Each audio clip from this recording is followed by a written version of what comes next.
안녕하세요. 법무법인 율쌤의 허윤규 변호사입니다. 오늘 이 시간은 학교폭력 조치 결정에 대한 불복 그 두 번째 시간으로 집행정지에 대해서 좀 더 자세하게 알아보겠습니다.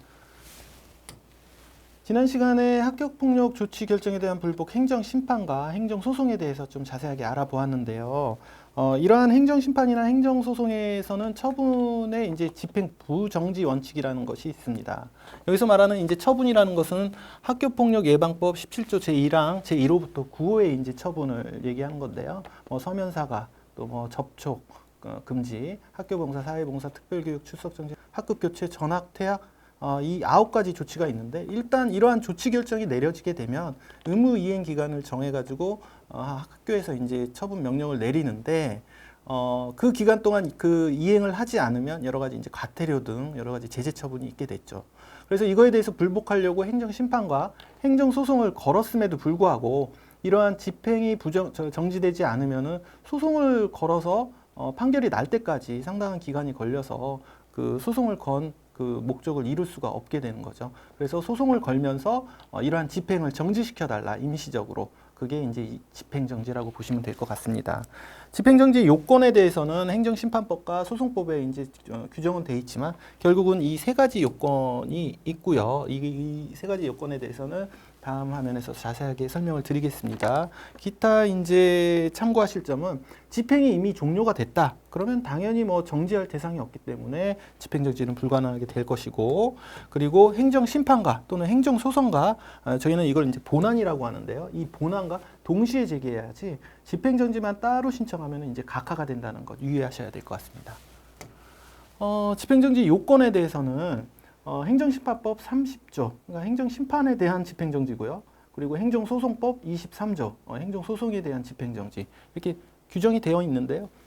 다 읽어드릴 수는 없지만 자세히 보시면 동일하진 않지만 결국은 유사합니다. 여기서 중대한 손해가 생기는 것 이게 요건이고 예방할 필요성이 긴급할 것, 또 공공복리에 영향을 미치지 않을 것 이걸 추출해내면 요 세 가지 요건으로 될 수가 있는데요.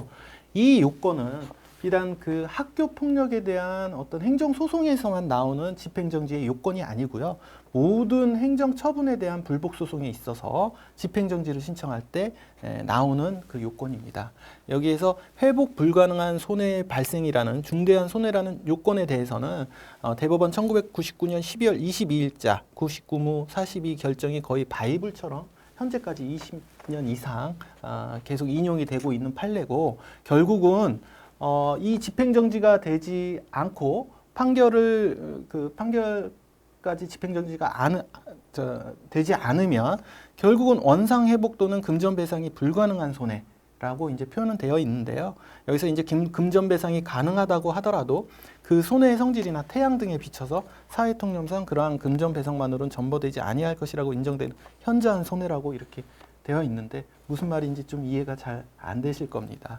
쉽게 얘기해서 아까 말씀드린 학폭을 예를 들자면 전학 처분을 받았는데 내가 저 학폭 불복을 해가지고 행정소송을 걸었는데 집행정지가 되지 않아서 A 학교에서 B 학교로 일단은 갔다가 다시 한 4개월, 5개월 있다가 학폭이 취소가 돼서 다시 돌아온다고 한들 그걸로 인한 어떤 그 손해가 원상 회복되거나 금전으로 보상할 수 있는 그런 손해일까요? 그런 면에서 이제 생각을 하시면 될 것 같습니다. 아무튼 이러한 조건이 이제 첫 번째 요건이고, 두 번째는 이제 긴급한 필요의 존재라고 나와 있는데, 회복이 곤란한 손해 발생이 시간적으로 임박했거나 이미 시작됨으로써 판결을 기다릴 시간적 여유가 없는 것이라고 나와 있지만, 역시 이 요건조차도 앞에 회복 불가능한 손해와 가능성과 연계해서 합일적으로 판단되는 경우가 많죠.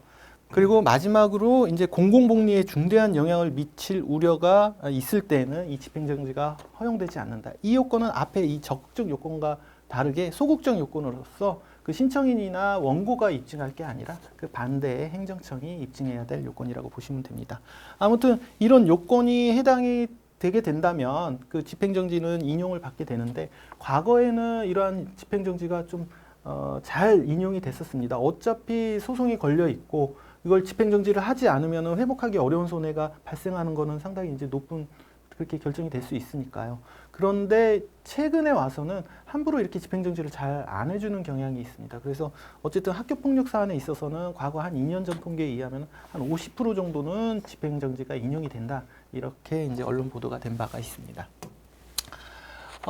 마지막은 그럼 집행정지의 또 다른 요건이라고 이렇게 말씀을 드렸는데 이건 학교폭력 사안뿐만 아니라 일반 행정소송에서도 마찬가지인데요.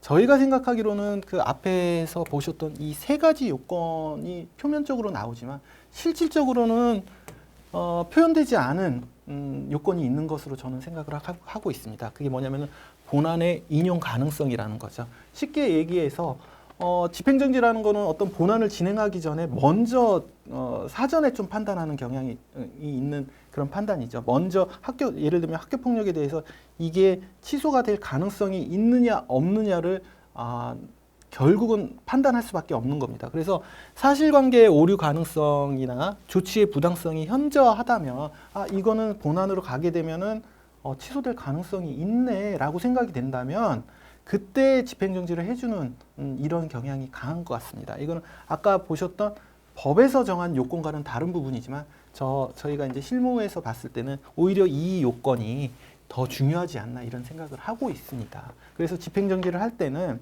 어떤 그 요건을 했을 때 이게 실제로 본안으로 갔을 때 충분히 취소가 되거나 인용이 될 가능성이 있다라는 거를 좀 더 강하게 주장해야 집행정지가 받아들여지는 경우가 많다는 것이죠. 그래서 이 부분은 언급되지 않은 그 조건이긴 하지만 실제로 집행정지가 이루어지는 그 요건이라고 저희는 생각을 하고 있습니다. 오늘 그 학교폭력 사안에 대한 불복제도 두 번째 시간으로 집행정지 알아보았는데요. 현재 그 학교폭력 사안으로 인해서 어려움을 겪고 계신 분들이 계시다면 언제든지 저희 법무법인 율쌤으로 연락 주시면 감사하겠습니다. 고맙습니다.